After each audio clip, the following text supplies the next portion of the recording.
Right, so we don't know yet if 2 weeks of impeachment hearings did anything to shift public opinion about the president and potential impeachment. But our Vanessa Yurkevich traveled to the suburbs of Philadelphia to hear from voters there in that critical district, in that critical swing state. And good morning, everybody. Talking a little politics. Want to know what you think about the impeachment hearings? The morning rush to Philadelphia with impeachment on the mind. It's a big show, and I think we're just wasting taxpayers' money. No matter their political party, voters here in the suburbs are paying attention. From the airwaves. It would be thrown out in any courtroom, put it that way. Nothing there, huh? No. To the railways. I'm totally convinced that he's committed a crime. A narrow victory in Pennsylvania helped deliver the White House to Donald Trump in 2016. Democrats here now on offense, with strong voter turnout in local elections earlier this month, helping them score victories in 3 suburban Philadelphia counties. Now that we are a thoroughly blue county for the first time in 150 years, that may portend trouble for the president next year. Oh, there we go. Jane Young and her friends have been glued to the hearings for the past 2 weeks. For the opening statement, we're not talking. Oh, that's not going to happen. You invited the wrong person.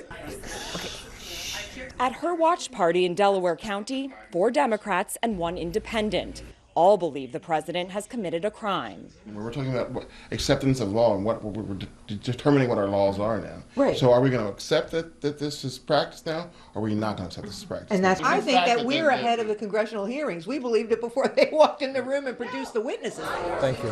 Across town, Alexo and Valerie Bell. It's not supposed to be a few people picking the leaders of the country. Right. Alexo, a staunch Trump supporter. His wife Valerie, an independent, who's not a fan of the president. Have you discussed the impeachment inquiry? I know where she stands. You know what I mean? She would like to see him get the boot, you know, and I wouldn't. So it's kind of a moot point to even talk about it. While respecting each other's opinions is key to their marriage, there's no love lost on their distinct views on impeachment. I think the Democrats are grasping at straws wherever they can. I just think you have to hold the president to a higher standard, and I think it doesn't look good. It doesn't have good optics. Now, the vast majority of voters that we spoke to in Pennsylvania say they don't believe the president will be impeached or removed from office. But the key here is that they think that the 2020 election, Poppy, will ultimately decide his fate. But we only found 1 voter who actually knows who they're voting for in 2020. That's a Republican who is going to vote for President Trump. Again, the vast majority of the people you saw in that piece, independents, Democrats, even a Republican looking for another option, say they don't see a front runner yet. They don't know who they're voting for. They're still undecided. And of course, that could be a big problem, as impeachment will clearly be on the minds of voters in 2020. And obviously, if it's Elizabeth Warren, that's one thing for them. If it's Joe Biden, that's a whole different story for them, right? Vanessa, great reporting. Thank you very much.